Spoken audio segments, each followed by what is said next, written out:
नमस्कार।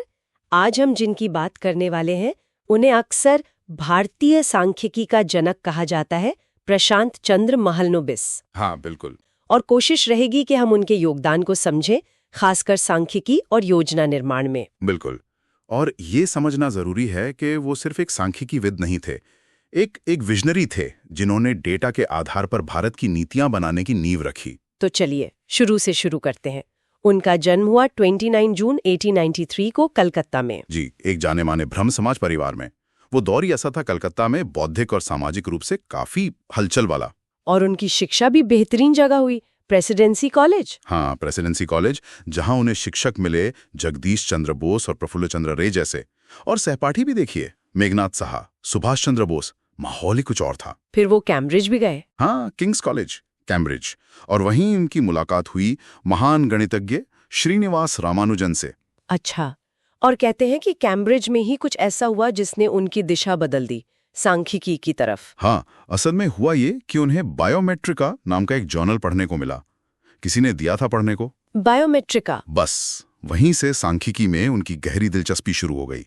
उन्होंने तुरंत देखा कि अरे, इसका इस्तेमाल तो मौसम विज्ञान में हो सकता है, मानव मिति में हो सकता है। मानव मिति यानी एंथ्रोपोमेट्री, शरीर के माप वगैरह। बिल्कुल, शरीर के अंगों को मापना, उसका विज्ञान। उन्होंने इसकी उपयोगिता फौरन पहचान ली। और इसी रुचि का नतीजा था भारतीय सांख्यिकी संस्थान यानी ISI की स्थापना, जो आज भी इतना प्रतिष्ठित है। एग्जैक्टली। लेकिन शुरुआत बहुत साधारण थी।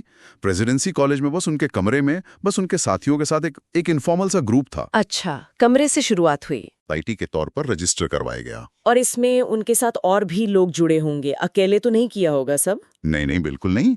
CR Rao, RC Bose, SN Roy जैसे बहुत प्रतिभाशाली लोग उनके साथ जुड़े। और हाँ, जवाहरलाल नेहरू के सचिव थे पीताम्बर पंत, उनसे भी काफी मदद मिली। और 1933 में तो संस्थान ने अपना जर्नल सांख्य भी शुरू कर दिया। सांख्य। सोचिए, एक विकासशील देश में पूरी तरह से अपने दम पर एक ऐसा इंस्टीट्यूट खड़ा करना जो दुनिया में लीडर बने, ये बहुत बड़ी बात थी। बिल्कुल, तभी तो 1959 में इसे राष्ट्रीय महत्व का संस्थान घोषित किया गया। सही कहा। विश्व बैंक, संयुक्त राष्ट्र, सबने इसके तरीकों को अपनाया। चलिए, अब उनके सबसे प्रसिद्ध सांख्यिकीय योगदान पर आते हैं।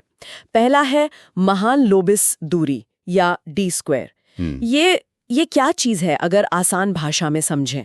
हाँ, देखिए, इसको ऐसे समझिए कि मान लीजिए आपके पास दो ग्रुप हैं या बहुत सारे पॉइंट्स हैं। अच्छा। अब आपको सिर्फ एक चीज जैसे वजन या लंबाई से नहीं, बल्कि कई सारी विशेषताओं को एक साथ देखकर बताना है कि कोई एक पॉइंट या ग्रुप बाकी सबसे कितना अलग है। रंग, आकार, वजन, सब कुछ मिलाकर। ओके, मतलब मल्टी डायमेंशनल तुलना। बिल्कुल। तो D² बस वही करने का एक गणितीय तरीका है। ये एक मीट्रिक है जो बताता है कि कोई बिंदु किसी वितरण से कितना अलग है। क्लस्टर एनालिसिस और क्लासिफिकेशन में आज भी ये बहुत इस्तेमाल होता है। और इसका आइडिया उन्हें कहाँ से आया? इसकी भी कोई कहानी है। हाँ। ये भी दिलचस्प है। 1920 की बात है। जूलॉजिकल सर्वे ऑफ इंडिया के निदेशक थे नेल्सन एनांडेल। उन्होंने महालनोबिस से कहा कि कलकत्ता में जो एंग्लो इंडियन समुदाय है, उनके मानवमितीय माप का विश्लेषण करें। अच्छा। क्यों? वो ये समझना चाहते थे कि इस समुदाय का जुड़ाव किन भारतीय जातियों या यूरोपीय समूहों से ज्यादा है, उनका ओरिजिन क्या है एक तरह से। और इसी विश्लेषण से D² का जन्म हुआ। हाँ, क्योंकि उन्होंने देखा कि सिर्फ औसत देखने से काम नहीं चलेगा। ये माप काफी जटिल थे। उन्हें एक ऐसा तरीका चाहिए था जो कई मापों को एक साथ कंसिडर करे और माप के पैमाने यानी स्केल पर निर्भर ना हो। इसी जरूरत ने D² को जन्म दिया।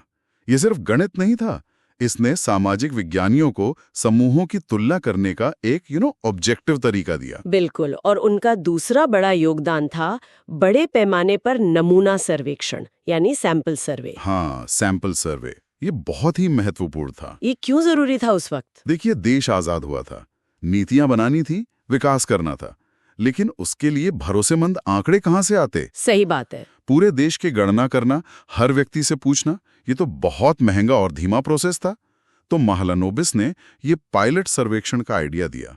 पायलट सर्वेक्षण हमें मतलब ये कि बड़े सर्वे से पहले छोटे पैमाने पर तरीकों को आजमा लो, एक तरह की ड्रेस रिहर्सल। और उन्होंने ये साबित किया कि अगर सही तरीके से सैंपल चुना जाए, मतलब एक छोटा सा समूह, तो उससे भी पूरे देश या पूरी आबादी के बारे में काफी सटीक अंदाजा लगाया जा सकता है। अच्छा, तो ये उनकी इनोवेशन थी। हाँ, भारत में इसे बड़े पैमाने पर लागू करने का श्रेय उन्हीं को जाता है। उन्होंने उपभोक्ता खर्च, लोग चाय कितनी पीते हैं, जनमत, फसल का रकबा, इन सब पर शुरुआती सर्वे किए। और दुनिया भर के एक्सपर्ट्स ने माना इसे। बिल्कुल।